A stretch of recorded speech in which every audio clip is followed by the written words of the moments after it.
नमस्कार साथियों, मैं मिथिलेश सिंह ज्योतिष की चर्चा में आप सभी के बीच हाजिर हूँ। इसी के साथ आप सभी से आग्रह करता हूँ, चैनल को सब्सक्राइब करें, लाइक करें और शेयर करें। आप सभी का YouTube चैनल मीट स्टोर 10 पर स्वागत है। आज का विषय है मिथुन लग्न में लग्नेश बुध जब नवम भाव में जाकर कुंभ राशि में विराजमान होते हैं तो किस प्रकार का प्रभाव देखा जाता है।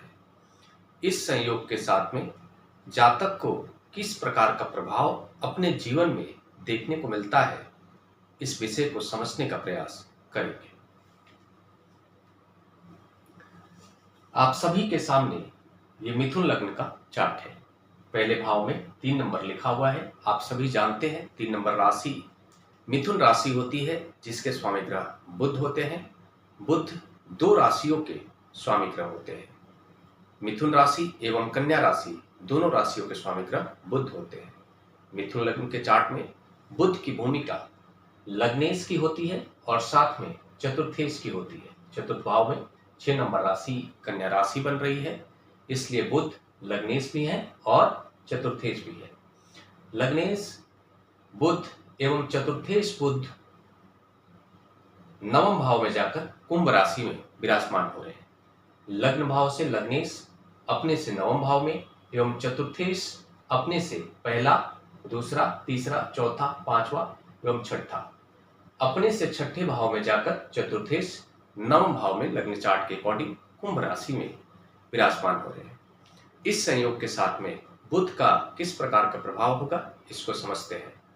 आप सभी जानते हैं सामान्य तौर पर जो मिथुन लग्न का जातक होता है, बुद्धिमान होता है, उसकी वाणी आकर्षक होती है, नपी तुली होती है, कैलकुलेटिव होता है, गणित में अच्छा पकड़ होता है। ऐसा जातक अच्छा सीए बनता है, अच्छा व्यापारी बनता है। उसकी आवाज में एक आकर्षण देखा जाता है, मिठास देखा जाता है, इसलिए वो अच्छा एक सिंगर भी बनते हुए देखा जाता है। मिथुन लग्न होने से ही जातक को इन सभी क्षेत्रों में एक पकड़ की स्थिति देखी जाती है और उस संयोग के साथ में अगर बुध का प्लेसमेंट भी मजबूत हो जाए, सकारात्मक हो जाए, तो इन सभी क्षेत्रों में बढ़ोतरी हो जाता है। यहाँ पर हमें देखने को मिल रहा है कि लग्नेश नवम भाव में जाकर कुंभ राशि में मिथुन राशि द्विस्वभाव राशि के अंतर्गत आता है और कुंभ राशि स्थिर स्वभाव राशि में आता है। इसका फायदा यह होगा कि जातक के व्यक्तित्व में जो द्विस्वभाव राशि होने के कारण, मिथुन राशि द्विस्वभाव होने के कारण जातक को फैसले लेने में थोड़ी सी दिक्कत होती है। वो हर फैसले में थोड़ी सी असमंजस की स्थिति में होता है कि ये भी ठीक है, वो भी ठीक है, इस तरह की स्थिति उसके दिमाग में चलती है। तो जब लग्नेश स्थिर राशि में जाकर विराजमान होंगे तो इसमें कहीं ना कहीं कमी आ जाएगी।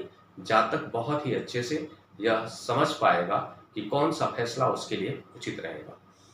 इसके वो हम सकारात्मक तौर पर देख सकते हैं और साथ में लग्नेश का नवम भाव में जाकर विराजमान होना यह बताता है कि ऐसा जातक अपने भाग्योदय में अपने व्यक्तित्व का उपयोग करेगा। हम ये कह सकते हैं कि ऐसा जातक अपने व्यक्तित्व के बल पर अपना पराक्रम खुद करके अपने भाग्य का निर्माण करने वाला रहेगा।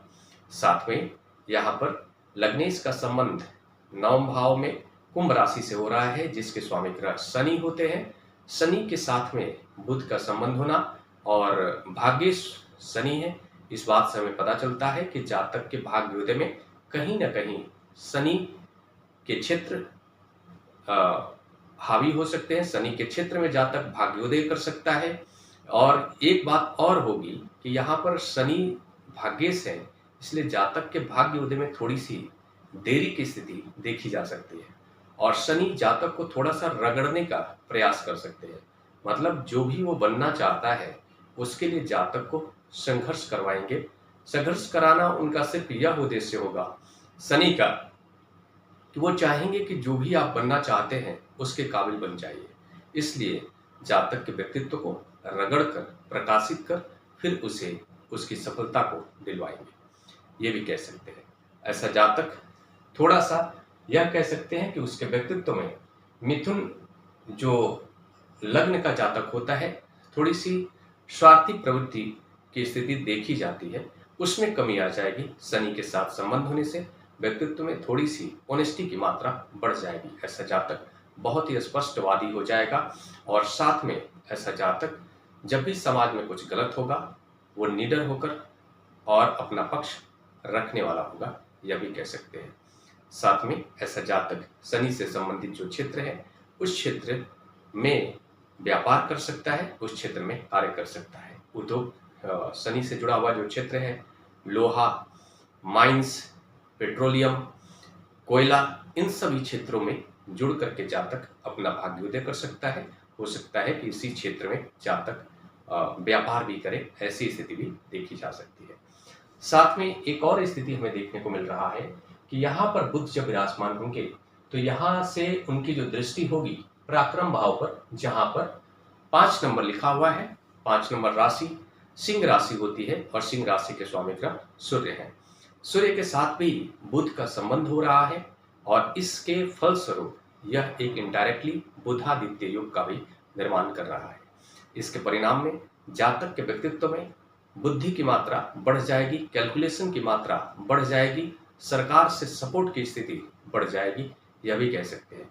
ऐसा जातक सरकार से जुड़े हुए कार्यों में भी अपनी भूमिका दे सकता है। मतलब शनि से जुड़े हुए क्षेत्र में काम करेगा लेकिन उसका संबंध कहीं ना कहीं सरकार से होगा, यह भी स्थिति देखी जा सकती है। जैसे कि कोल माइंस की ही बात कर ले तो कोल माइंस जो उसका अलॉटमेंट होता है गवर्नमेंट के द्वारा होता है माइंस का, तो हो सकता है कि जातक अगर इस प्रकार का बड़े लेवल पे कोई व्यापार करने का प्रयास करता है या कोशिश करता है तो सरकार से जो भी सपोर्ट की स्थिति चाहिए होगी उसे मिल जाएगा, यह भी कह सकते हैं।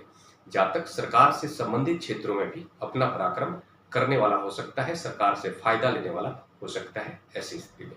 लेकिन यह महत्वपूर्ण हो जाएगा कि लग्न चार्ट के अंदर सूर्य का प्लेसमेंट कहाँ पर है और सूर्य किस प्रकार से विराजमान है, यह भी देखना महत्वपूर्ण होगा।